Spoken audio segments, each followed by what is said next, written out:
Okay, so let's take a look at the retest. The first question, Michael brings a large bucket of water outside in the winter. The thermometer reads -4 degrees Celsius. So we need to remember that water freezes at 0 degrees Celsius. So -4, you definitely know that the water is going to freeze. The next day he heads outside to bring the water inside. When he brings it inside, he records the physical properties. Okay, so imagine in your head that you bring a bucket of water outside at -4 degrees Celsius. You know that the next day, what you're going to bring inside is going to be ice. When he brings it inside, he records the physical properties. Which of the following will Michael not have observed? Okay, so you have to think about it. What is he going to see? Well, first of all, he's going to see that it's no longer water, it's actually ice. Okay, so he's going to see that it has a change of state. So he'll see a change of state. Now, a change in mass, the law of conservation of mass says that we will not see a change in mass. You have to remember that the law of conservation of mass says that no matter what happens, matter is neither created nor destroyed. So he won't see a change in mass. A change in volume, yes, he'll see a change in volume because remember, water actually expands when it cools. So the water molecule expands, so he'll have a little bit more ice by volume than he would have of water. So he will see that. And a physical change, yes, definitely. Going from a liquid to solid is a physical change. So which of the one does he not see is a change in mass? B is the correct answer there because he'll see all of the others. Okay, next question. The modern atomic model describes the charge, location, and number of subatomic particles. Which of the following best indicates the current thinking about the location of electrons in an atom? This comes directly from your chapter review, where it says that even though we draw valence shells, you never know where the electron is going to be located. It could be located anywhere around the nucleus, so they call it the electron cloud model. So that's what the answer is, in a cloud formation outside the nucleus. And it won't be beside the protons because they're not in the nucleus. In fixed rings circling around the nucleus, the chapter review talked about how that is not the case. In a defined space outside of the nucleus, no, because you can never tell definitely where an electron is going to be. That comes right from your chapter review. Which of the following defines the general state or phase of matter? Okay, so we need to remember that state is defined as the condition of the matter at a certain temperature. And don't forget, we talked about when we talked about the periodic table, we said that the state of matter is in that state at room temperature, and that's generally what we look at on the periodic table. If you remember, we did the drawing of the key, and we talked about the little balloon showing that it was a gas. We talked about the block showing that it was a solid, and the little drop showing that it was a liquid. And you have to say that it's at a certain temperature because you have to have a uniform temperature to talk about the state of matter. So it is the form of a substance at a certain temperature. Okay, calcium atom in its neutral state would have the following valence shell configuration. And don't forget, we talked about that when we talked about the periodic table. So you find calcium, there's calcium, and it's in group 2A, so we know the valence shell electrons are 2, because that's our little cheat there. So 2 electrons in the valence shell of calcium. Okay, which of the following statement refers to a physical property? Okay, so if you remember, physical properties are the big long list: melting point, boiling point, density, mass, volume, conductivity, magnetism. And the chemical properties, we talked about it being its ability to react with another type of matter. If it reacts, usually you have a gas, a color change, and precipitate forming. So let's take a look and see which of these would be either a reaction or a physical property. Carbon combines with oxygen to become carbon dioxide. Okay, so in that case, you're combining two elements to become a compound, so that would be a reaction. The density of copper is 8.93 grams per centimeter cubed. Density actually is a physical property, so that's a physical property. Magnesium will form rust if left in an open container. Don't forget, rust is chemical. And zinc will react with sulfuric acid to form hydrogen gas. There we have evidence of chemical reaction.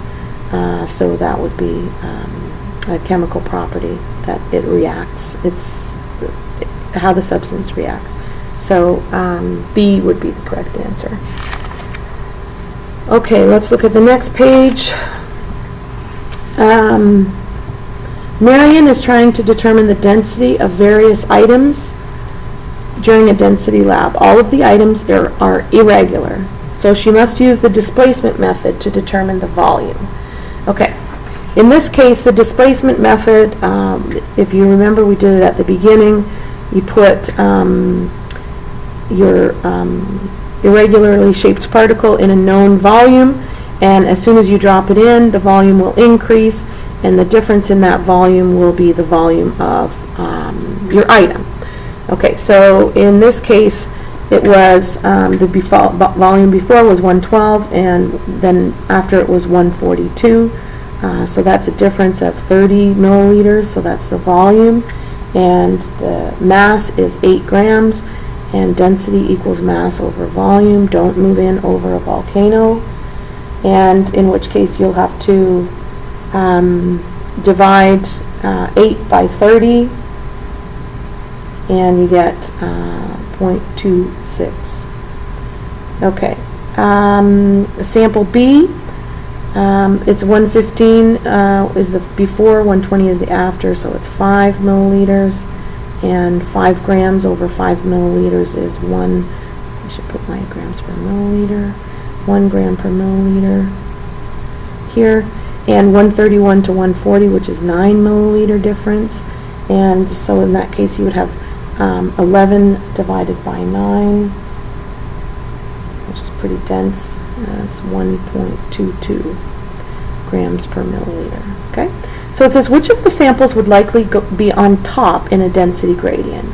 Okay, so don't forget, in a density gradient, the heavier one goes on the bottom, so 1.22 goes in here, so sample C goes in here, B goes in here, and A goes in here. Okay, so which one would be on top? Sample A, because it's 0.26. It's pretty light. Okay, number 7, using the chart above, determine the density of a 25 kilogram block of sample B. Don't forget, the density does not change with the size of the sample, so the density will still be 1. Okay, okay, so question 8 through 11 I will do on just on my whiteboard here. Draw an atom of carbon showing all of the subatomic particles and indicate the number of valence shell electrons. Okay, so carbon has 6 protons, and the valence shell, so we'll have 2 in its inner shell, the valence shell will have 4. Okay, these are all electrons.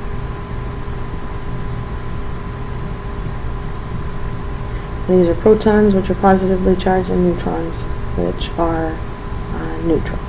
Okay, so that's what you should show: all the subatomic particles and the valence shell. Okay, and you can just label the valence shell to show that you noted that that's the valence shell. Okay. Number 9. Explain the difference between homogeneous and heterogeneous mixtures. Okay, so don't forget, homogeneous are mixtures that are evenly distributed.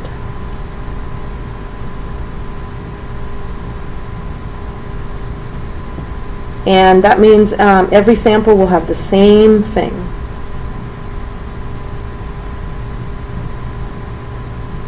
Okay, and don't forget, a homogeneous mixture is generally a solution if it's liquid, and heterogeneous are not evenly distributed.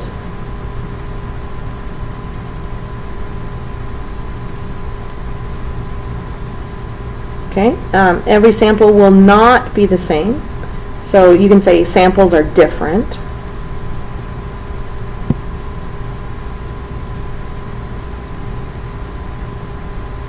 And if you want to give an example, that would be great. I love examples because that tells me that you really understand it. Trail mix is a good image to have in your mind of a heterogeneous mixture. Okay, define a substance, including the subcategories. So a substance has the same components every time. Okay, subcategories are elements and compounds. And this is a mental model that you should have in your head. Okay, and so elements are substances that contain only one atom. Only one atom type, I should say, because it can contain more of one atom. Compounds, more than one atom type.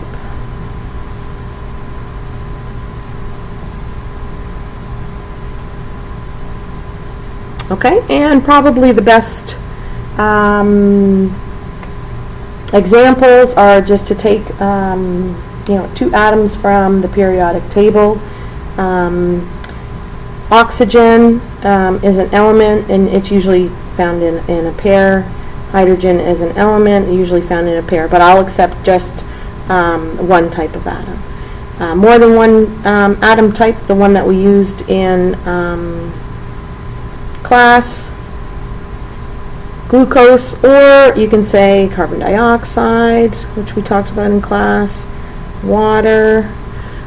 Those are all compounds, because no matter where you go, the compounds will have the same makeup. Okay, the last one, suppose you have a mixture of vegetable oil, water, salt, glass beads, and styrofoam balls, and iron filings. Explain how you would separate the mixture. Okay, so you got to sort of imagine yourself with that mixture in front of you, okay? So the vegetable oil will be in here. The water will be in here, okay? The salt, actually you won't be able to see the salt because it will dissolve in the water. So the salt is already dissolved in the water. The glass beads, they'll be sitting down at the bottom. And this is mental models, guys. You have to be able to imagine this. Iron filings, they'll be sitting down at the bottom here with the glass beads. And the styrofoam balls will be sitting up at the top. Okay, so the best thing to do, first off, would be to scoop out the styrofoam balls, okay? So you could say strain styrofoam balls, okay? So I'm just going to say strain styro. The next thing that you could probably do is to filter the water, and the iron filings and glass beads will sit on the top. Filter to separate iron and glass beads, and then use a magnet to get out the iron. And then you could decant, which is pour off the water from the vegetable oil.